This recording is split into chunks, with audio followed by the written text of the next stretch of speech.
Good people, welcome to FiddleHed Fiddle Lessons. Have you ever wondered, what are the best scales to learn?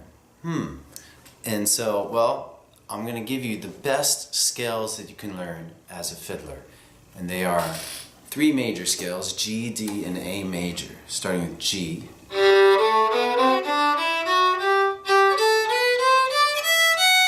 D major, and then A major.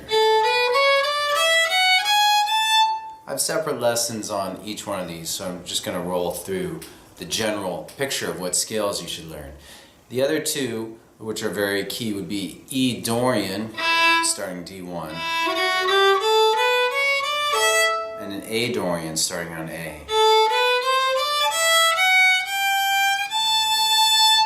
Alright, so a majority of tunes you will encounter in Celtic music and American fiddling will be in these scales.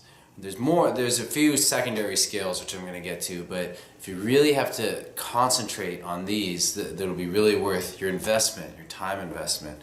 Alright, and so why these scales? Why is it arbitrary? Well, it really has to do with the open strings. That these tend to sound good on open strings. So the key of G has each G, D, and A major and E and A Dorian all have lots of open strings, so they resonate, they're easier to play. So that's my guess anyway. I think it's just a guess as to why there's so many tunes in these scales versus weirder scales.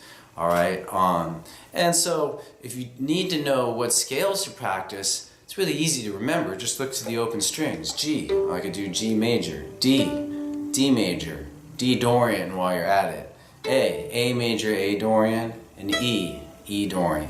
Okay? So, anyway, learning these well will also help you learn the harder scales, chromatic scales, and the more difficult finger positions. It's kind of like learning math. If you learn addition well, you're in a good position to learn subtraction, and then multiplication, and it all builds on each other. Each skill builds, and if you're shaky on one, it's going to affect the other one. So the basic finger positions you get in these basic scales become like a cornerstone. So that's another whole reason why you would want to focus on them, especially as a beginner. Alright, so now I'm going to give you the next most useful keys to learn would be C major, F, and B flat major. So C would be starting G3, and then F is starting D low 2,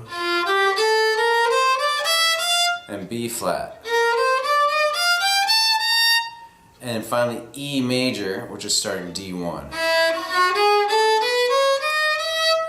So these are less useful, but they are still used quite a bit. And E is useful because if you're ever playing with guitarists, they use a lot of E chords because it's really sounds good and it's a very open, easy chord to play. So if you do play with people, that might be a nice one to really get down. If you play with the guitarist a lot.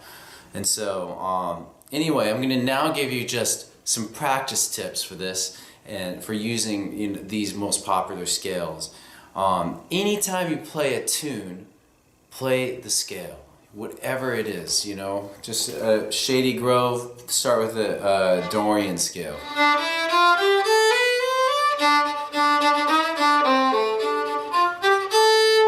The reason why, even if you think you're really good at this and you're really good at the scale, it's forging a connection between the scale and the tune.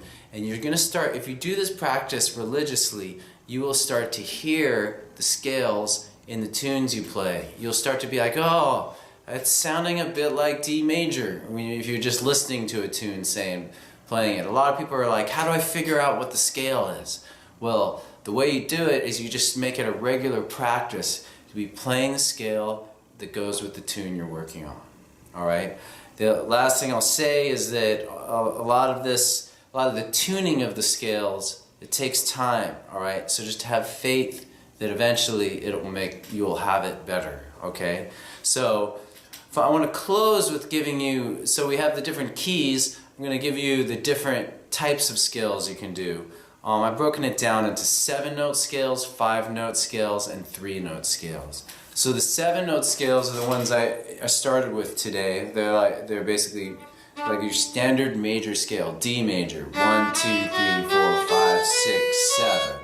All right, and then we start over on A3, which is D. So that would be, most tunes use these scales, most fiddle tunes. That's the end of Arkansas Traveler. Banshee. Anyway, that one's actually more pentatonic, so we're leading into the pentatonic scales now, which are 5-note scales. And this is probably my favorite scale. Let's hear D pentatonic. I'm gonna have links to more in-depth lessons on everything in here, so I'm not gonna explain it or do finger charts right now for the D pentatonic.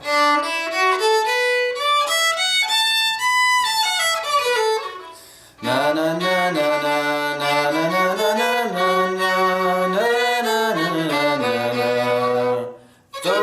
Those were the days. So dating myself there, all in the family theme. Alright, so the pentatonic scales are really good for improvisation.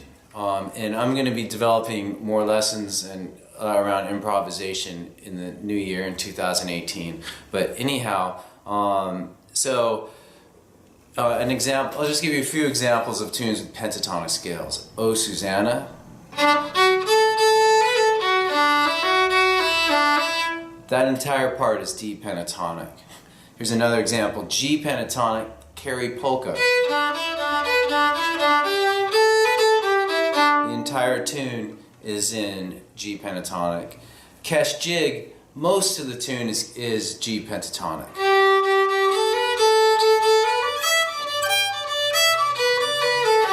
So again, knowing these scales is going to help you pick up tunes more easily. That's part of why I'm giving this lesson, but also it's just good to know what they are.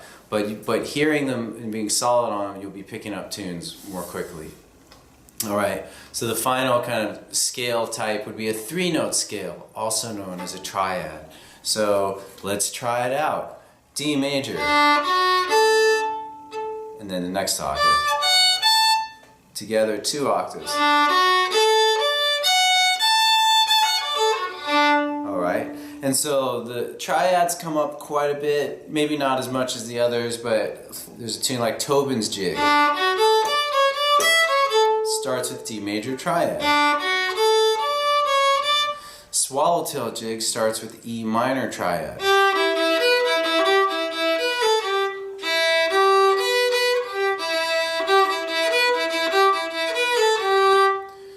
Girl I Left Behind Me has got G major triad. A3, A1, D3 is the G major triad. Alright, so anyhow, with this kind of scale practice, I would say start simple, make each note sound good, every note matters. Every note matters, every note matters, every note, every note, every note matters. Practice these scales with very slowly, so I call it a slow scale when you stay on each note a long time. And just, if you think you've mastered it, just remember you may just need to find new ways to practice it. Just like Mr. Miyagi, think of Mr. Miyagi getting the Karate Kid to wax on and wax off. You know, you've got to do these scales a lot, but how can you make it more interesting? How can you make it fun? That's where your creativity will come out. Alright, so thanks for watching this video. If you want to learn more about how to learn tunes more easily, I've got this lesson is part of that mini course, and it's free on FiddleHed.com. You just need to be a trial user. Okay, thanks for watching, folks. See you later. Go to FiddleHed.com for a progressive, step-by-step course outline, color-coded tabs, play-along tracks, sheet music, and much more. Thanks for watching the video. Love you. Excellent. And don't forget to subscribe. Thanks.